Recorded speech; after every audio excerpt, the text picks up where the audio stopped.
तो ऑटो में से एक बंदा आया, उसने मुझे पिस्टल यहाँ पे रखा, तो कहा आप ऑटो में बैठिए। मैंने कहा मैंने क्या किया है? तो उसने धक्का देके मुझे अंदर बिठाया और अंदर एक और बंदा था, उसके पास भी गन थी। ठीक। तो मुझे किडनैप कर लिया गया। उस्ताद वहीद जिलानी जैसे बड़े जो गुलकार हैं, उनको हुकूमत की जानिब से नज़रअंदाज क्यों किया जा रहा है? नोइंग या आर्टिस्ट को जाने वाला बंदा हो तो उसको पता है किसने क्या काम किया है, या किस आर्टिस्ट को मुझे कहाँ इस्तेमाल करना है, किससे क्या सर्विसेज लेनी है। नज़रअंदाज यही हो रहे हैं क्योंकि उनको हमारी वैल्यू पता नहीं है जो कुर्सियों पे बैठे हैं। तो अपना आइडेंटिटी कार्ड दिखाना पड़े। तो मुझे बताइए, कभी ऐसा मौका आया हो कि किसी ऑफिसर ने आपको पूछा हो भाई आप कौन हैं, हमें अपना इंट्रोडक्शन वगैरह दें, और ये सुनकर आपको बहुत बुरा लगा हो? वहीद जिलानी कश्मीरी कल्चर को प्रमोट करता है, कश्मीरी ज़ुबान को, कश्मीरी म्यूज़िक को प्रमोट करता है, और दुनिया भर में जितने भी कश्मीरी हैं वो वहीद जिलानी जैसे हर एक फनकार को जानते हैं और प्यार करते हैं। बिल्कुल, है ना? बिल्कुल। लेकिन पिछले 9 साल से इस एकेडमी में नॉन कश्मीरी सेक्रेटरीज हैं, तो वो मुझे कहाँ जानेंगे? दैखर कर उस पोत आलो दिस। अगर अर्ली 90s या लेट 90s की हम जब बात करते हैं या 2000 की बात करते हैं, तो सुबह के करीबन 9:50 के आसपास हो रहे हैं और आप अपना रेडियो सेट ऑन करते हैं। तो जैसे ही आप अपना रेडियो सेट ऑन करते हैं तो जो सबसे पहली आवाज़ आप रेडियो पे सुनते हैं वो आवाज़ है ये। दैखर कर उस पोत आलो दिस या ओशदद राय त्रावमत्यो युस शाम डलित अजनन वोरी घर त्रवित कोह कोत द्रावमत्यो दैखर कर उस पोत आलो दिस या ओशदद राय त्रावमत्यो। जी हाँ, आप आवाज़ से और उनकी शक्ल से जान चुके होंगे कि हमारे स्टूडियोज़ में आज बहुत ही ख़ास और मोतबर शख्सियत तशरीफ़ फरमा है। आप हैं वहीद जिलानी साहब, उस्ताद वहीद जिलानी साहब, जो कि वादी कश्मीर के एक नामी गिरामी गुलकार हैं। इन्होंने न सिर्फ लोकली, नेशनली, बल्कि इंटरनेशनली कश्मीरी म्यूज़िक को जो वुसअत दी है वो अपने आप में एक बहुत बड़ा काम है। वहीद साहब को स्टेट अवार्ड भी मिला है, इसके साथ साथ संगीत नाटक अकेडमी से इन्हें फेलोशिप भी मिली है और दीगर कई एजाज़ात से ये नवाजे जा चुके हैं। और आज हमारी खुशकिस्मती है कि वहीद साहब ने अपने कीमती वक्त में से टाइम निकाल कर हमारे स्टूडियोज़ तशरीफ़ लाए और हमारे साथ 4 बातें डिस्कस करने के लिए रजामंद हुए। वहीद साहब, आपका स्टूडियोज़ में खैर मकदम। आपका बहुत बहुत शुक्रिया for having me on this show.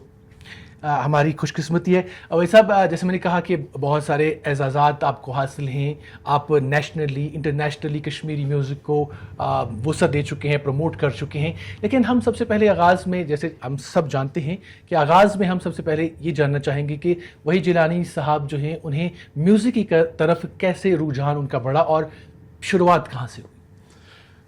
ये बहुत लंबा सफ़र है।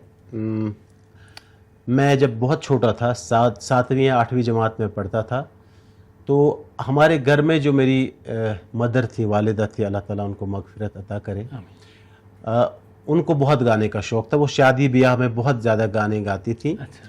और उनके पास बड़ी बड़ी जो सूफ़ी शुरा की किताबें थी पुरानी, उनके पास थी, वो घर लाया करती थी जी। तो एक तो वो वहाँ से मुझे इंस्पायरेशन मिला। और मेरे बड़े भाई साहब जो हैं वो भी गज़ल गायकी के बड़े शौकीन थे। गुलाम अली साहब की गज़लें गाते थे, विजय कुमार मल्ला जी, गुलाम नबी शेख साहब की गज़लें गाते थे। उनको भी, वो भी अपनी धुन में रहते थे। और जब मैं छोटा था तो ये चीज़ें मेरे दिमाग पे असर कर गई। तो जब मैं थोड़ा सा 8वीं जमात में आ गया तो मैंने भी गुनगुनाना शुरू किया। तो मुझे घर वाले कहने लगे आपकी आवाज़ अच्छी है। बहरहाल वो सिलसिला चलता रहा। लेकिन फिर मेरे भाई साहब मरहूम गुलाम नबी शेख साहब के दोस्त थे, वो उनको जानते थे, तो उन्होंने कहा आपकी आवाज़ अच्छी है तो हम उनके पास जाएंगे। ठीक। तो फिर फॉर्मली मुझे गुलाम नबी शेख साहब के हवाले किया। तो उन्होंने मुझे जब सुना तो उन्होंने कहा ठीक है आप आया करें। वो तब रेडियो में पैक्स थे, म्यूज़िक पैक्स थे। ठीक। तो फिर मैं उनके घर जाया करता था एवरी संडे, और या हफ्ते में जब भी वो बुलाते, तो उनसे मैंने फॉर्मल ट्रेनिंग शुरू की कि कश्मीरी गायकी को कैसे सीखा जा सकता है। तो वहाँ से मैंने शुरुआत की। उसके बाद मैं रेडियो में ऑडिशन हुआ 91 में। तो 91 से ये सिलसिला जारी है और अभी तक इसी काम और इसी धुन में है। वही साहब, आपने अपनी वालदा मोहतरमा का जिक्र किया, हम जानना चाहेंगे कि क्या वालदा मोहतरमा ही आपकी इंस्पिरेशन थी या इससे बाहर भी किसी को आप सुनते थे, कोई आपकी इंस्पिरेशन बनी? हाँ, जब मैंने होश संभाला तो मुझे कश्मीरी गाने बहुत अच्छे लगते थे पहले से, ये अल्लाह ताला की तरफ से था। मैं गुलाम हसन सूफ़ी साहब को सुनता था, शमीमा आज़ाद को सुनता था, कैलाश मेहरा जी को, विजय कुमार मल्ला, गुलाम नबी शेख, जितने भी उस वक्त उस दौर के अच्छे गाने वाले थे जी। मैं गाया करता था उनके गाने। लेकिन मुझे ये नहीं पता था कि मैं सही गाता था या नहीं गाता था। लेकिन जब मैंने फॉर्मल ट्रेनिंग शुरू की तो तब मुझे पता चला कि सुर क्या होता है, ताल क्या होता है, इस गाने का मिजाज क्या है। लेकिन मैं सुनता था और गज़लों में गुलाम अली साहब की गज़लें में बहुत सुनता था, मेहदी हसन साहब की गज़लें में सुनता था, फरीदा खानम साहिबा की गज़लें सुनता था, जगजीत सिंह जी की गज़लें गाता था मैं। गर्ज जितने भी अच्छे नगमे, अच्छे गज़लें, लेकिन मुझे ज़्यादातर लाइट क्लासिकल की तरफ ही रुझान था। वही सब, चूँकि हम जो रिवायती तौर पर हम आगे बढ़ते हैं सवाल के बाद जवाब, लेकिन मैं जैसे अभी आप रियाज़ की बात कर रहे हैं, अभी आप सीखने की बात कर रहे हैं, तो ज़िमरन मेरे जहन में एक सवाल आया कि आजकल के दौर में जो हम गुलकारों को देखते हैं, ना तो वो रियाज़ करना पसंद करते हैं, ना तो वो सीखना पसंद करते हैं। उन्हें सोशल मीडिया ने एक ऐसा प्लेटफॉर्म दिया है जहाँ पर वो रातों रात सितारे बन जाते हैं। तो इस रातों रात जो आपको फेम मिल जाती है और उस सीखने को जहाँ पर आपने कई साल बिता दिए रियाज करने में, सीखने में, उस चीज़ को और इस चीज़ को आप कैसे कंपेयर करते हैं और किस तरीके से आप इसको देखते हैं ओवरऑल? देखिए साहिल भाई, हम जब इस फील्ड में आए तो हम एक जिसको कहते हैं कि थ्रू प्रॉपर चैनल आना जी, किसी उस्ताद के पास जाना या किसी इंस्टीट्यूट के साथ वाबस्ता होना, म्यूज़िक इंस्टीट्यूट या कल्चरल इंस्टीट्यूशन के साथ वाबस्ता होना, वहाँ सीखना जी। फिर इसके जो मुख्तलिफ इम्तहानात होते हैं, एग्ज़ाम, जैसे हम मेडिकल स्टूडेंट होते हैं वो एग्ज़ाम्स देते हैं, एंट्रेंसेस देते हैं जी, या यूपीएससी वाले अपना एग्ज़ाम देते हैं, केएएस वाले अपना एग्ज़ाम देते हैं। इस म्यूज़िक में आगे बढ़ने के लिए प्रोफेशनली डिफरेंट ग्रेड्स हासिल करने के लिए भी डिफरेंट एग्ज़ाम्स देने पड़ते हैं। ये ऐसा नहीं है कि हम गुलकार बने तो पर सिर्फ गुलकार बने, लेकिन इसके पीछे एक बहुत बड़ा हार्ड वर्क होता है और एक बहुत बड़ी कहानी होती है। हम और मेरे जैसे मेरे दोस्त या मेरे दौर के जो आर्टिस्ट हैं या उससे पहले जो आर्टिस्ट हैं आए हैं, वो थ्रू प्रॉपर चैनल आते थे। हम रेडियो से वाबस्ता होते थे पहले, वहाँ इवन कोरल वॉइस के तौर पे किसी बड़े गाने वाले के पीछे हम गाते थे कोरल वॉइस की तौर पे। फिर आहिस्ता आहिस्ता रियाज करके मुख्तलिफ उस्तादों की संगत में बैठ के, म्यूजिशियंस की संगत में बैठ के हम सीखते थे धुन क्या है, ताल क्या है, सोज क्या है, अल्फाज क्या है, ये कलाम क्या कहता है। और उसके साथ साथ फिर हम डिफरेंट एक्सपीरियंस बढ़ने के साथ साथ और एज बढ़ने के साथ साथ हम मुख्तलिफ एग्ज़ाम्स में पार्टिसिपेट करते थे। तो हम इस तरीके से आए हैं। हमारे लिए रेडियो कश्मीर या दूरदर्शन एक बहुत बड़ा इंस्टीट्यूशन रहा है, क्योंकि हम सुबह 9 बजे जाते थे, शाम के 9 बजे वहाँ से निकलते थे जी। चाहे रिकॉर्डिंग हो या ना हो, हम फिर भी रेडियो में ही सीखे हैं हम सब कुछ। लेकिन आजकल जो है, आज का जो बच्चा है, लेकिन इतना मैं कहूँगा कि बच्चे बहुत टैलेंटेड हैं जी, बहुत कुछ लड़के बहुत अच्छा काम करते हैं कश्मीरी म्यूज़िक या कश्मीरी ज़बान को लेके। लेकिन जो हार्ड वर्क हमने किया है वो शायद वो दरवाजे खटखटाना पसंद नहीं करते। उनके पास उतनी पेशेंस नहीं है कि वो रेडियो दरवाजे पे जाएं, वहाँ कंसर्न म्यूज़िक पैक्स से मिलें, फिर एक कलाम ले लें, फिर उसको कंपोज़र बैठेगा धुन बनाने के लिए, फिर ये 1 महीना 15 दिन धुन को तैयार करके फिर रिकॉर्ड करके फिर लोगों के पास आएगी। आज ज़माना चेंज हुआ है, आज सोशल मीडिया बिल्कुल है, सोशल मीडिया के बहुत फ़वाइद भी हैं लेकिन नुकसानात भी हैं। मैं अपनी ऑडियंस को भी कहूँगा कि हमें एक आर्टिस्ट को, एक यंग आर्टिस्ट को लाइक्स पे जज नहीं करना चाहिए। हमारा म्यूज़िक जो है एक बहुत ही साफ पाक संगीत है। हमारी जो शायरी है बहुत ही उम्दा शायरी है। हमारे सूफ़ी शोरा ने जो लिखा है बहुत ही बाज़ लोग ये भी कहते हैं कि कुछ लोगों शोरा हजरात ने उनकी शायरी हमारे कुरान करीम का तर्जमा है। तो इस हद तक जहाँ आपकी शायरी मिले और इस जैसी, जिसको हम रिश्वर कहते हैं, इस जैसी सरजमीन पे, तो मैं इतना कहूँगा आप आर्ट से जुड़िए, आप कोई भी इंस्ट्रूमेंट सीखिए, आप गुलकार बनिए, आप एक्टर बनिए, लेकिन जो इसके लवाजमात हैं, जो सिखाई बहुत ज़रूरी है, चाहे किसी गुरु के पास जाइए, चाहे किसी इंस्टीट्यूशन के साथ जुड़िए, लेकिन जब तक डॉक्टर ये नहीं सीखेगा कि ऑपरेशन का प्रोसेस क्या है जी, पेशेंट को कैसे ट्रीट करना है, क्या दवाई किस मर्ज में लगती है, तब तक वो डॉक्टर नहीं कहलाएगा। इसी तरह एक आर्टिस्ट जब तक उसको पता नहीं होगा कि मैं क्या गा रहा हूँ, मैं किस लिए गा रहा हूँ, मैं किस ठाठ में गा रहा हूँ, किस राग में गा रहा हूँ, किस ताल में गा रहा हूँ, तब तक वो आर्टिस्ट नहीं है। हाँ, आपको लाइक्स डिसलाइक्स या व्यूज़ मिलेंगे, लेकिन उससे आपका आर्ट डिफाइन नहीं होता है। आप इसको सीखिए प्रॉपरली और फिर लोगों की तरफ जाए और तजुर्बात आप करते रहिए। देखिए, यहाँ बहुत सारे लोग ये भी कहते हैं कि नहीं, हमें अपनी कश्मीरी म्यूज़िक को ज़्यादा मॉडर्न नहीं करना चाहिए।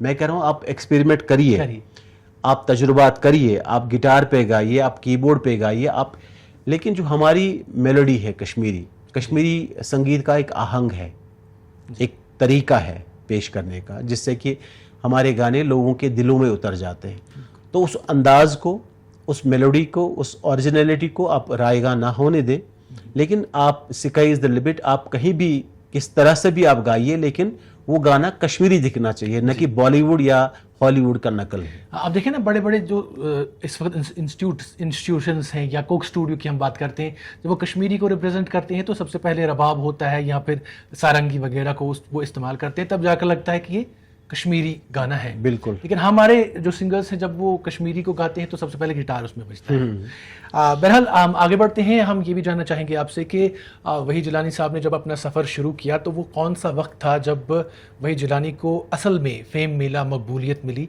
और कौन सा वो गाना था या कौन सा वो पल था?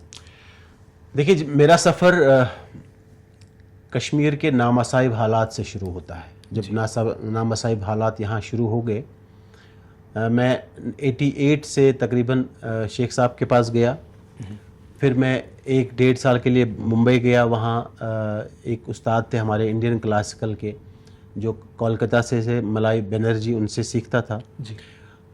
फिर वापस आके 91 में मैंने यहाँ ऑडिशन दिया, लेकिन हालात बहुत ख़राब थे। हमने बहुत सारे मसाइल का सामना किया है उन दिनों, जिन दिनों की घरों से भी बाहर निकलना मुश्किल था। गाना या टेलीविज़न पे आना या रेडियो पे आना अपनी ज़िंदगी के साथ खिलवाड़ के बराबर था। लेकिन हम ऐसे जुनून में थे कि हमें दिखता नहीं था। रोज़मर्रा के हड़तालों में हम पैदल आते थे। मैं 10 किलोमीटर रेडियो कश्मीर से दूर रहता था, लेकिन मैं कभी कभी पैदल भी आता था, गाड़ी ना मिलने की वजह से, क्योंकि वो हमारा पैशन था, जुनून था। नहीं, रेडियो जाना है, वहाँ सीखना है, वहाँ कंपोजिशन बननी है। मेरा सफ़र professionally as an B grade artist, मैं रेडियो कश्मीर से 91 मैंने ऑडिशन पास किया, इम्तिहान पास किया। लेकिन उससे पहले मैंने कुछ गाने गाए रेडियो में, डुएट की सूरत में, गुलाम नबी शेख साहब ने तैयार किए। एक गाना था वल्लाह में वदां गाश सतो म्यान मत्यो हो। ये मैंने फर्स्ट, मेरी जो आवाज़ थी, जिसमें मेरी अलग आवाज़ थी, दुगाने की सूरत में गाया, मरहूम अब्दुल रशीद फराश के साथ मैंने गाया। अल्लाह ताला उनको भी मगफिरत अता करे। तो ये मेरा पहला गाना था और हालात बहुत ही नामसाइब थे, लेकिन हम एक अपनी तहरीक चला रहे थे, कल्चरल तहरीक। ठीक। तो उसको चलते आज तक कभी उतार, कभी चढ़ाव, कभी परेशानी, कभी सख्ती, कभी खुशी, कभी गम, सब कुछ हमने देखा इस कल्चरल फील्ड में। तो अल्हम्दुलिल्लाह, लेकिन मुझे ये लगता है कि ऊपर वाले ने मुझे इसी ज़िम्मेदारी के लिए इस दुनिया में लाया था, तो अभी तक यही करता आया हूँ। कंट्रीब्यूट जितना भी हो सकता है, जितना भी काम हो सकता है, करता रहूँगा जब तक ज़िंदा हूँ। वैसा, जो कि आप नामसाइद हालात के हवाले से बात कर रहे थे, तो ये भी मैं ज़िम्नन पूछना चाहूँगा कि उस दौर में जब म्यूज़िक का नाम लेना भी गुनाह था और आप लोग पैदल चलते थे, रेडियो कश्मीर आते थे, दूरदर्शन या बाकी जगहों पर जाकर सीखते थे और गाते थे, तो कभी आपको किसी तरीके का कोई थ्रेट मिला हो कि कहा गया हो कि जी इससे बाज आ जाए? एक बार हमने, ये में बहुत सारी मिसालें हैं, बहुत सारे ऐसे वाक़ात हैं। एक बार हम दूरदर्शन से वाबस्ता थे, तो वहाँ हमने पेट्रियाटिक 15 अगस्त था जी, तो वहाँ हमने वतनी गाने रिकॉर्ड किए, वो चले।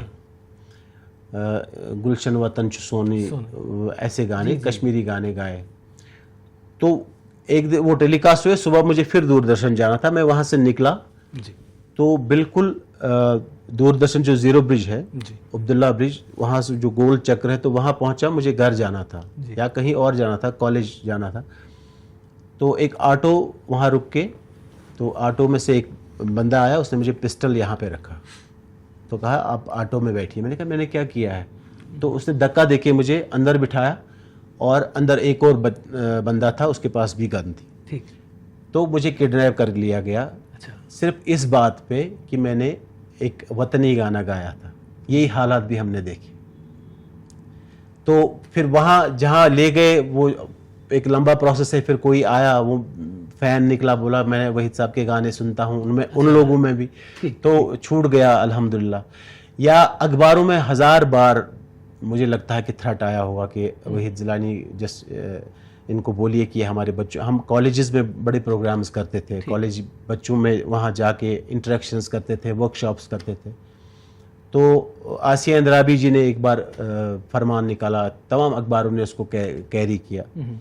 तो कहा कि इनको बोलिए कि हमारे ये फहश ना सिखाए हमारे बच्चों को। ऐसे बहुत सारे वाक़ात हैं, लेकिन वही मैंने कहा कि ये फरमान सुनने के बावजूद, ये किडनैपिंग के बावजूद हम चलते रहे और हमारा कोई और काम नहीं था, सिर्फ अपने कल्चर, अपनी ज़ुबान की खिदमत करना और इसको आगे ले जाना। वैसा नामसाइद हालात की बात हो रही है, आपने कितने सारे चैलेंजेस फेस किए, ये तो एक आपने एक छोटी सी कड़ी इसमें बताई। हाँ। लेकिन इस सब के बावजूद आज के दौर में जब हम देखते हैं तो वही जिलानी जैसे उस्ताद वही जिलानी जैसे बड़े जो गुलकार हैं, उनको हुकूमत की जानिब से नज़रअंदाज क्यों किया जा रहा है? आर्टिस्ट को बहुत सारे चैलेंज यहाँ पर दरकार हैं, उन आर्टिस्ट को जिन्होंने एक मुश्किल दौर में इस आर्ट को ज़िंदा रखा, इस सकाफत को ज़िंदा रखा। देखिए, मैं ये तो नहीं कहूँगा कि नज़रअंदाज हो रहे हैं, लेकिन जो हमारे कल्चरल इंस्टीट्यूशंस हैं, इस दर्द और इस प्रॉब्लम को हमें समझना है। जो हमारे कल्चरल इंस्टीट्यूशंस हैं, चाहे हमारी यूटी के हैं या सेंट्रल गवर्नमेंट के हैं, जो यहाँ काम करते हैं, उन इंस्टीट्यूशंस को जो हेड करते हैं, उनको आर्ट कल्चर का बिल्कुल ही पता नहीं है। तो वो वहीद जिलानी, रहमान राही, विजय कुमार मल्ला, किसी भी बड़े फनकार या परफॉर्मर के बारे में कुछ भी नहीं जानते हैं। वो जस्ट अपनी नौकरी करते हैं, अपनी तनख्वाहें लेते हैं। उनको और उनकी प्रायोरिटी भी नहीं है कि यहाँ का आर्ट कल्चर फले फूबे, यहाँ के आर्टिस्ट अच्छे तरक्की करें। उनको इससे गरज नहीं है, क्योंकि मैं उनकी खता नहीं मानता हूँ, उनको पता ही नहीं है। उनको किसी और डिपार्टमेंट से लाया गया। इसमें हमने बहुत सारे रिप्रेजेंटेशंस दी कंसर्न्ड अथॉरिटीज़ को कि अगर आर्टिस्ट नहीं, अदीब नहीं, कम से कम आर्ट नोइंग जो ऑफिसर है उसको आप कुर्सी पे रखें, ताकि हमें ये ना बार बार हर दिन अपनी इंट्रोडक्शन ना देने पड़े। 40 साल सर्विस देने के बाद भी अगर मुझे किसी कल्चरल इंस्टीट्यूशन के हेड के पास जाना पड़ेगा कि मैं वहीद जिलानी हूँ, तो इसका मतलब है मैंने कुछ काम किया ही नहीं। उसके बरस अगर आर्ट नोइंग या आर्टिस्ट को जाने वाला बंदा हो, तो उसको पता है किसने क्या काम किया है या किस आर्टिस्ट को मुझे कहाँ इस्तेमाल करना है, किससे क्या सर्विसेज लेनी है। नज़रअंदाज यही हो रहे हैं, क्योंकि उनको हमारी वैल्यू पता नहीं है जो कुर्सियों पे बैठे हैं, और उनको हमारा कल्चर प्रायोरिटी नहीं है, क्योंकि वो बाकी देशों से, बाकी शहरों से आए हैं यहाँ नौकरी करने के लिए। यही वजह है हमारी इंस्टीट्यूशंस। अच्छा, दूसरा है कि जो हमारी इंस्टीट्यूशंस में लोग काम करते थे, बड़े बड़े अदीब, बड़े बड़े शायर, बड़े बड़े परफॉर्मिंग आर्टिस्ट से वाबस्ता लोग, धीरे धीरे सब रिटायर हो गए। नई एम्प्लॉयमेंट हुई नहीं, अपॉइंटमेंट्स होती नहीं है। जो बच्चे डिजर्विंग हैं या जो पढ़े लिखे लोग हैं इस आर्ट कल्चर के हवाले से, उनको अपॉइंट नहीं किया जा रहा है, वो दरबदर फिर रहे हैं। कोई नई रिक्रूटमेंट तो हो नहीं रही है। जो पुराने लोग गए तो इंस्टीट्यूशंस खुद ब खुद कमज़ोर होते जा रहे हैं। दूसरा है कि इन इंस्टीट्यूशंस को आगे ले जाने के लिए सबसे बड़ा हाथ होता है, खासकर जहां डिस्टर्ब्ड एरिया हो जी, फंडिंग का। जब तक आपको सरकार फंड नहीं करेगी, जब तक हमारी academy of art culture languages को गवर्नमेंट से प्रॉपर फंड नहीं मिलेगा, तब तक वो प्रोग्राम्स कैसे करेंगे? जब वो फंड मिलेगा, प्रोग्राम्स करेंगे, तभी वो आर्टिस्ट को ढूंढेंगे ना। यही हाल हमारे श्रीनगर दूरदर्शन का है, या डीडी कौशर जो बिल्कुल बंद पड़ी है। जब फंड ही नहीं है, तो वहाँ जो बैठे लोग, जितने भी गिने चुने लोग आज हैं, जब फंड ही नहीं है, जब प्रोग्राम ही नहीं हो रहे तो आर्टिस्ट कहाँ एकोमोडेट होगा। तो ये हम बार बार अपनी सरकार से, बल्कि जो कि नेशनल लेवल पे हमारी लीडरशिप है, उनसे भी रिक्वेस्ट करते हैं कि एटलीस्ट जो यहाँ के लोकल इंस्टीट्यूशंस हैं इनको रिवाइव करिए। ये छोटी सी बात है, बड़ी बड़ी हुकूमतों के लिए ये बहुत छोटी बात है। तो इनको एटलीस्ट रिवाइव करिए। जो रेगुलर प्रोग्रामिंग होती थी, चाहे ड्रामा है, स्पोर्ट्स है, म्यूज़िक है, थिएटर है, जितने भी तो इससे लोग इन्वॉल्व हो जाते हैं, ताकि वो एक रिश्ता, एक कनेक्ट बना रहे इंस्टीट्यूशन के साथ। दूसरा, जो रोजगार की कमी हमें महसूस हो रही है जी, उसमें भी कुछ हद तक कंट्रोल हो सकता है। आप जैसे लोग जिन्होंने एक लंबे अरसे से कश्मीरी लैंग्वेज को, कश्मीरी म्यूज़िक को प्रमोट किया, इसे जिंदा रखा, आप जैसे लोग वहाँ पर नहीं होते हैं। हाल ही में हमने देखा कि चिनार बुक फेस्टिवल जब हुआ, जब आपका सेशन था, तो लोग दूर दूर से आपको देखने के लिए, आपको सुनने के लिए आए। अगर अभी भी लोग वहीद जिलानी, उस्ताद वहीद जिलानी साहब को सुनना पसंद करते हैं, देखना पसंद करते हैं, तो उन लोगों को क्यों आगे मौका दिया जाता है बजाय आप लोगों के? देखिए, इसमें एक और सेटबैक हुआ है इस जो हमारा कल्चरल आर्ट कल्चर फील्ड है। एक तो इसकी भी वही वजह है, जो लोग ये ऑर्गेनाइज करते हैं, जिन लोगों को ये प्लान करना है किस आर्टिस्ट को कहाँ रिप्रेजेंट कराना है, किस आर्टिस्ट को कहाँ परफॉर्म कराना है, या फिर कुछ क्या लाइव। हाँ, जब उस ऑफिसर को ही पता नहीं है आर्ट कल्चर या आर्टिस्ट के बारे में, तो वो उसको कोई भी सजेशन देगा, ABCD ले लीजिए, वो ले जाता है जी, ठीक है। दूसरा है कि मैं पिछले 10 साल से 8 साल से देख रहा हूं तकरीबन, जैसे बाकी फील्ड्स में कॉन्ट्रैक्टर्स हुए ना, पैदा होते हैं, जी, जी। ठेकेदार। इस फील्ड में ठेकेदार बहुत आगे हैं, जिनको हम कल्चरल ब्रोकर्स कहते हैं। तो कल्चरल ब्रोकर्स को अपना फायदा भी देखना है, जो कुर्सी पे बैठा है उसका भी फायदा देखना है, ठीक, उसको भी प्रॉपर या जेन्युइन या डिजर्विंग आर्टिस्ट को प्रमोट करने की चट्टी नहीं पड़ी है। उसको उसके लिए एक कमर्शियल अफेयर है जी। तो वही चीज़ें, वहीं पे हम मात खाते हैं। जब तक हम अच्छे लोगों को कुर्सियों पे ना रखें, कश्मीरी आर्ट को जानने वाले लोग या जम्मू कश्मीर के आर्ट को जानने वाले लोग जब तक कुर्सियों पे नहीं आएंगे, तब तक हम ये नाइंसाफियां हमें बर्दाश्त करनी पड़ेंगी। अभी मैं आपको छोटी सी मिसाल दूं, किसी अच्छे से एक लीडर के पास बैठा था मैं जी, वो पावर में है। तो उसने कहा, मैंने कहा सर ये परेशानी है, ये क्यों नहीं आप एड्रेस कर रहे हैं, आप भी तो एक सरकार का हिस्सा हैं। उसने कहा एक तो आर्ट कल्चर हमारे इसमें नहीं है, वो किसी और साहब के पास है, हम ज़्यादातर इंटरफीयर नहीं कर सकते। दूसरा, मैंने कहा सर जो नॉन कश्मीरीज़ हैं उनको फ़िरन पहना के, टोपी लगा के आप दिल्ली, बॉम्बे, मैड्रास में परफॉर्म किया जाता। तो उसने कहा हाँ, ये मैंने खुद देखा। मैं कहीं बाहर चेन्नई वगैरह गया था किसी टूरिज्म के इवेंट में, वहाँ नॉन कश्मीरीज को कॉस्ट्यूम्स लगा के पेश किया गया। तो इससे बड़ी बदनसीबी क्या है कश्मीरी फनकार। ये यही होता है। जब तक मैं अभी हाल ही में LG साहब से मिला था, तो मैंने उनसे सीधे कहा, मैंने कहा एक रिशफल की ज़रूरत है। हम ये नहीं कह रहे कि आप बड़े किसी अदीब को कुर्सी पे बिठाइए, अगर आपको KS अफसर ही रखना है, लेकिन एटलीस्ट ऐसे KS अफसर को रखिए जिसको आर्ट और आर्टिस्ट के बारे में पता है। हमें ये नहीं आइडेंटिटी कार्ड दिखाना पड़ेगा मैं फला हूं, मैं 40 साल से इस फील्ड में। तो लेकिन बहुत बार मिले हम, बड़े डेलीगेशंस मिले, हम चीफ मिनिस्टर साहब से मिले, हम LG साहब से मिले, हम यूनियन गवर्नमेंट में जितने भी कंसर्न लोग हैं उनसे मिले, लेकिन अभी तक उम्मीद तो है हो जाएगा कुछ, उम्मीद पे दुनिया कायम है, लेकिन अभी तक हमें उससे कोई इस्तिफादा हासिल हुआ नहीं। वही साहब, ये एक ज़मीन मेरे जहन में ये सवाल आ रहा है, क्योंकि आपने बोला कि 40 साल के बाद जब आपको अपना आइडेंटिटी कार्ड दिखाना पड़े, तो मुझे बताइए कभी ऐसा मौका आया हो कि किसी ऑफिसर ने आपको पूछा हो, भाई आप कौन हैं, हमें अपना इंट्रोडक्शन वगैरह दें, और ये सुनकर आपको बहुत बुरा लगा हो? देखिए, मैं यहाँ लोकल इंस्टीट्यूशंस की बात करूँगा जी। हमारा एक ही UT बेस्ड इंस्टीट्यूशन है, that is academy of art culture and languages, है ना। वहीद जिलानी कश्मीरी कल्चर को प्रमोट करता है, कश्मीरी ज़ुबान को, कश्मीरी म्यूज़िक को प्रमोट करता है, और दुनिया भर में जितने भी कश्मीरी हैं वो वहीद जिलानी जैसे हर एक फनकार को जानते हैं और प्यार करते हैं, बिल्कुल, है ना। बिल्कुल। लेकिन पिछले 9 साल से इस एकेडमी में नॉन कश्मीरी सेक्रेटरीज हैं, तो वो मुझे कहाँ जानेंगे, वो मेरे जैसे बाकी लोगों को कहाँ जानेंगे। तो वहां तो आइडेंटिटी कार्ड दिखाना है ना, मुझे इंट्रोडक्शन देनी है। इन 9 सालों में 9 साल से एकेडमी नॉन कश्मीरी सेक्रेटरी से रन हो रही है, ठीक है। तो 9 साल में न तो उसको ये भी पता नहीं है अब्दुलरशीद हाफिज साहब कौन है, गुलजार अहमद गनई साहब कौन है, कैसर निजामी साहब कौन है, मुनीर अहमद मीर साहब कौन है, या हमारे बड़े शायर रहमान राही साहब कौन है, उनको ये भी नहीं पता। वो न तो वो जानने की कोशिश करते हैं। यही मेरा कहना है, जब आप 9 साल से एक इंस्टीट्यूशन को हेड कर रहे हैं, आप उस अदब को रिप्रेजेंट कर रहे हैं जो आपका अदब है ही नहीं। आप उन आर्टिस्ट को रिप्रेजेंट कर रहे हैं जो आपके आर्टिस्ट हैं नहीं, जिनको आप जानते ही नहीं। तो ये नाइंसाफियां और ये बदतमीजियां तो हमें देखनी है ना। वैसे साहब, चूंकि मैंने आगाज़ में भी कहा कि आपने न सिर्फ लोकली न सिर्फ नेशनली बल्कि इंटरनेशनली भी परफॉर्म किया है, कई सारे ममालिक का आपने दौरा किया और वहाँ पर अपनी परफॉर्मेंस दी।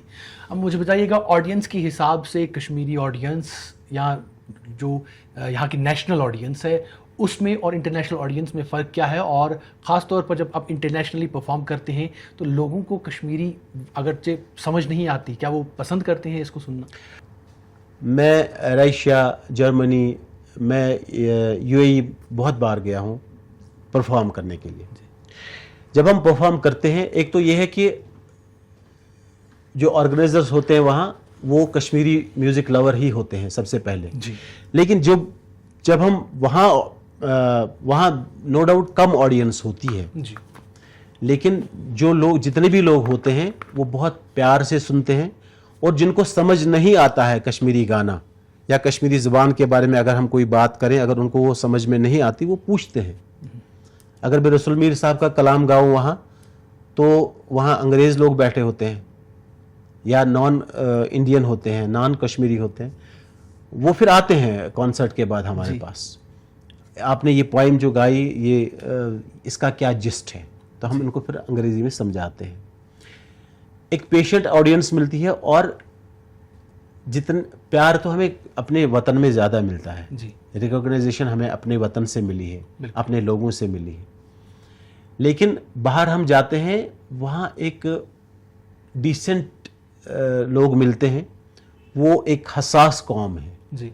अगर हमारे कश्मीरी लोग भी वहाँ सेटल्ड हैं, लेकिन वो भी बहुत प्यार से हमें बुलाते हैं, या अगर कोई कल्चरल इंस्टीट्यूशन हमें बुलाए तो वो बहुत ही तहजीब से, जो एक प्रोटोकॉल होता है आर्टिस्ट का, तो उस प्रोटोकॉल को हम वहाँ फील करते हैं, जो प्रोटोकॉल यहाँ नहीं होता। ठीक है। तो वहाँ की ऑडियंस, यहाँ धूम धड़ाक हमें ऑडियंस बहुत सारे प्यार मिलता है, सेल्फीज मिलती हैं, वो है ये है, लोग बहुत जमा होते हैं यहाँ पे जब कॉन्सर्ट। वहाँ भले ही 100-200 लोग हों, लेकिन वो एक बहुत ही डिसेंट ऑडियंस होती है, और वो फिर एक उस पर ना इन्वेस्टिगेट करते हैं कि आर्टिस्ट कहाँ का है, ये क्या गाता है, फिर कश्मीरी शायरी के बारे में पूछते हैं, कश्मीरी म्यूज़िक के बारे में, कश्मीरी इंस्ट्रूमेंट्स के बारे में पूछते हैं। तो बहुत मज़ा वहाँ भी आता है, लेकिन सबसे ज़्यादा प्यार हमें अपने वतन में ही मिलता है। वैसे साहब, हमने आगाज़ में आपको कहा कि आपको स्टेट अवार्ड भी मिला है जी। आपको संगीत नाटक एकेडमी से फेलोशिप भी मिली है, और भी बहुत सारे एजाज़ात, छोटे बड़े एजाज़ात जो हैं वो उनसे आप नवाजे जा चुके हैं। तो हमें बताइएगा, सबसे खुशी का मकाम कब था जब वहीद जिलानी को लगा कि आपने इतने साल जो मेहनत की है वो फाइनली रंग लाई? देखिए साहिल भाई, टू बी वेरी ऑनेस्ट, ये अवार्ड भी अब खरीदे जाते हैं आज के दौर में। I am very disappointed by the process of these awards. मुझे अवार्ड मिले हैं, ऐसा नहीं है, मुझे इज़्ज़त अफजाई हुई है, लेकिन इन अवार्ड से सबसे बड़ा अवार्ड जो मेरे दिल के नज़दीक है, वो लोगों में रिकॉग्नाइजेशन है, लोगों का प्यार है, और ये है कि वहीद जिलानी एक अच्छा सिंगर है जो लोग कहते हैं। ये सबसे बड़ा कम्प्लीमेंट है हमारे लिए। बिल्कुल। अवार्ड आते रहते हैं। आप अगर 2-3-4 साल की हिस्ट्री लेंगे इन अवार्ड प्रोसेस की, यहाँ भी और जो नेशनल कल्चरल इंस्टीट्यूशंस हैं हमारे, जैसे संगीत नाटक एकेडमी है, मिनिस्ट्री ऑफ कल्चर है, नॉर्थ जोन कल्चर सेंटर है, वहाँ भी ऐसे लोगों को अवार्ड्स दिए गए हैं जिनको आर्ट से कोई लेना देना नहीं है। जो हक हमारे परफॉर्मिंग आर्टिस्ट का था, वो उन ठेकेदारों को, उन ब्रोकर्स को दिया गया वो अवार्ड। तो इस अवार्ड की अहमियत हमारे सामने अब रही नहीं। हमारा अवार्ड यही है, जब तक हम जिंदा हैं, अपनी कल्चर, अपनी ज़ुबान, अपने म्यूज़िक को आगे बढ़ा, जितना भी अच्छा हम कंट्रीब्यूट कर सकते हैं वो करें, वो हमारे लिए। और लोगों में पहचान, अगर मैं अभी यहाँ आपके रेजिडेंसी रोड से चलता हूँ तो मुझे 10 लोग सलाम करते हैं, ये मेरे लिए बहुत सबसे बड़ा अवार्ड, एक रिकॉग्नाइज होता है वही जिलानी कहीं, तो वो सबसे बड़ा अवार्ड है। बाकी ये टाइम बिंग अच्छा लगता है, आपको स्टेट अवार्ड मिला, आपको संगीत नाटक एकेडमी अवार्ड मिला, मुझे लंदन में द आर्टिस्ट ऑफ मिलीनियम मिला मुझे लंदन में, बहुत खुशी होती है। लेकिन सबसे बड़ा अवार्ड है जो हमारे लोग हैं, जो हमारे सुनने वाले हैं, जो हमारे चाहने वाले हैं। जिलानी साहब, हमने ये भी ऑब्जर्व किया है कि आप चैरिटी शोज़ भी करते हैं, आप इसके साथ साथ शशरंग जो प्रोग्राम है वो भी करते हैं, और कई सारे प्रोग्राम्स जो हैं आप करते हैं खासकर म्यूज़िक के हवाले से। तो म्यूज़िक को सिखाने के हवाले से भी कोई इक़दाम किए जा रहे हैं कि नई जो जनरेशन है उन तक भी जो प्योर म्यूज़िक है, जो प्योर इस आर्ट है, उसको पहुँचाया जाए? देखिए, मैं एक क्लब रन करता हूँ, कश्मीर म्यूज़िक क्लब श्रीनगर, उसी बैनर के तहत हम सारे जो चैरिटीज़ प्रोग्राम्स करते हैं। हमने इस बैनर के तहत जो ऑर्फन्स हैं यहाँ उनके लिए प्रोग्राम्स किए, जो स्पेशल चिल्ड्रन हमारे हैं डिफरेंट इंस्टीट्यूशंस में उनके लिए फंड रेजिंग के प्रोग्राम्स किए, या जो अगर आर्टिस्ट बरादरी में किसी का कोई हेल्थ इशू है तो उसके लिए हम फंड रेजिंग शोज़ करते रहे हैं। इस क्लब में हमें मोर देन 100 मेंबर्स हैं जी, ठीक है। तो ये सारे 100 के 100 लोग किसी न किसी लड़के को, किसी न किसी शागिर्द को आगे लेके सिखाते हैं, चाहे वो फोक म्यूज़िक है, चाहे वो सूफियाना म्यूज़िक है, चाहे वो लाइट म्यूज़िक है, या कोई इंस्ट्रूमेंट है। दूसरा, जो हम एनुअल फेस्टिवल करते हैं शशरंग के नाम से जी, उसमें हमारी प्रायोरिटी यही रहती है कि हम यंगस्टर्स को प्लेटफॉर्म दें, उनको तैयार करते हैं। जो भी डिज़र्विंग बच्चा होता है उसको वहाँ प्लेटफॉर्म देते हैं और अपने लोगों के सामने पेश करते हैं।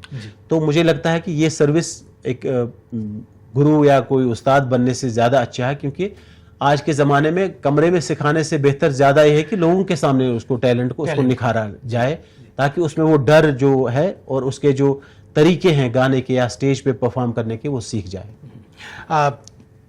वही जिलानी साहब, क्योंकि प्रोग्राम काफ़ी मुद्दत से चल रहा है और इख्तिताम को पहुंच रहा है, आखिर पर हम चाहेंगे कि आपके साथ एक छोटा सा रैपिड फायर खेला जाए। ज़रूर। हम कुछ एक सवाल आपसे पूछेंगे। अगर आपसे ये पूछा जाए कि कश्मीर का सबसे पसंदीदा लोक साज यानी म्यूज़िक इंस्ट्रूमेंट कौन सा है, तो आपकी नज़र में कौन सा है? रबाब। रबाब। सूफियाना मौसीकी या लाइव क्लासिक, दिल को ज़्यादा करीब, आपके दिल के ज़्यादा करीब कौन है? Light classical. सूफियाना मौसीकी मुझे बहुत अच्छी लगती है, लेकिन मैं खुद वाबस्ता हूँ लाइट क्लासिकल से, इसलिए लाइट क्लासिकल। जी। वो पहला गाना जिसने आपकी ज़िंदगी बदल दी?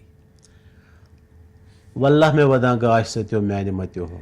2 लाइन्स अगर आप सुना दें। वल्लाह में वदा गाश सत्यो मैंने मत्यो हो, वन थोकुस वन छारथ कत्यो म्यान्य मत्यो हो, वल्लाह मैं वदांगा सत्यो। क्या बात है, क्या सर, आप रियाज करते हैं अभी भी? बहुत ज़्यादा। मुझे बताएं, रियाज के लिए सबसे सही वक्त आपके लिए कौन है, सुबह का वक्त या रात की खामोशी? देखिए, सुबह इसमें रियाज के कुछ तरीके होते हैं। आप जब खरिज मतलब नीचे आप गाते हैं तो सुबह गाते हैं, और अगर थोड़ा अपर ऑक्टेव में रियाज करना है तो वो शाम या दोपहर के बाद कर सकते हैं। ठीक। तो दोनों टाइम रियाज करना बहुत अच्छा है। अगर आप गुलकार ना होते तो क्या होते? मैं ये जैसे घर वाले कहते थे डॉक्टर या इंजीनियर या किसी गवर्नमेंट डिपार्टमेंट में कहीं क्लर्क होता, बस। ठीक। मुझे बताएं, कश्मीर के रिवायती कलाम में से आपका सबसे पसंदीदा जो शायर है वो कौन है? शम्स फ़कीर साहब। शम्स फ़कीर साहब। कश्मीरी डिशेस में से सबसे अच्छी डिश आपको कौन लगती है? वाजवान। कश्मीर का वो मौसम जो शायरी और मौसीकी के लिए सबसे बेहतरीन है? अप्रैल का महीना, मार्च अप्रैल। जी। अब हम चाहेंगे कि आप एक अल्फाज में इसका जवाब दें। रेडियो की रिकॉर्डिंग या लाइव स्टेज पर परफॉर्मेंस? रेडियो की रिकॉर्डिंग। अच्छा। पुराने रिवायती नगमे या जदीद दौर के नगमे जो फ्यूजन वगैरह? पुराने नगमे। शेर का इंतखाब पहले या धन की तलख पहले? शेर का इंतखाब। जी, ज़ाती नुक्ते नज़र आपसे जानना चाहेंगे, नए उभरते हुए गुलकारों के लिए एक लफ्ज़ की नसीहत। एक लफ्ज़ की नसीहत, बस पहले सीखिए और उसके बाद परफॉर्म करिए। मुझे बताएं, अगर आपको दुनिया के किसी भी गुलकार के साथ एक डुएट गाने का मौका मिले तो आप किसके साथ गाना चाहेंगे? श्रेया घोषाल। आपकी अपनी गाई हुई गज़लों में से वो नगमा जो आपके दिल के सबसे करीब हो। मेरे बहुत सारे नगमे हैं, लेकिन जो मैंने पहले प्रोग्राम में पेश किया, दाई खर का रसपोत आलव दिस, ये गाना, this song was the turning point for my life. वही जिलानी की ज़िंदगी का एक जुमले में खुलासा। सेटिस्फाइड। सेटिस्फाइड। आप सेटिस्फाइड हैं अपने काम से। वही जिलानी साहब, उस्ताद वही जिलानी साहब, आप हमारे स्टूडियो तशरीफ़ लाए, हमारे साथ बहुत अच्छी बातें की और वो कंसर्न्स ज़ाहिर किए जो आजकल के आर्टिस्ट को दरपेश है। और हम चाहेंगे कि हमारी जो गवर्नमेंट हमें देख रही है, इस पॉडकास्ट को देखे, उन तक पहुँचे, तो वो ज़रूर इस पर ध्यान दें और जितने भी हमारे आर्टिस्ट हैं जो गोनो मुश्किलात से दो चार हो रहे हैं, उनकी मुश्किलात का इजाला किया जाए। वही साहब, आप हमारे स्टूडियोज़ आए, आपका बहुत बहुत शुक्रिया। आपका भी बहुत बहुत शुक्रिया, आपसे बात करके बहुत अच्छा लगा। Thank you so much, it's a compliment for me. नाज़रीन, आप थे उस्ताद वही जिलानी साहब जो आज हमारे स्टूडियोज़ तशरीफ़ आवर हुए थे और उन्होंने बड़ी खूबसूरत बातें की, अपने दौर की वो यादें ताज़ा की और इसके साथ साथ नए दौर में आर्टिस्ट को कौन कौन से चैलेंज दरकार हैं, पेश हैं, दरकार हैं, जिनका वो अजाला चाहते हैं, वो भी उन्होंने बताया और साथ ही साथ एक क्विक रैपिड फायर भी उनके साथ हुआ। उम्मीद करते हैं कि आज की ये गुफ्तगू आपको पसंद आएगी। ऐसे ही आगे भी हम अपने शुमारे जो हैं उनमें वादी कश्मीर के जानिमाने जो चेहरे हैं उन्हें लाते रहेंगे, आपके साथ उनकी मुलाकात कराते रहेंगे। इसी तरीके से हमारे पॉडकास्ट को प्यार देते रहिए, देखते रहिए राइजिंग कश्मीर।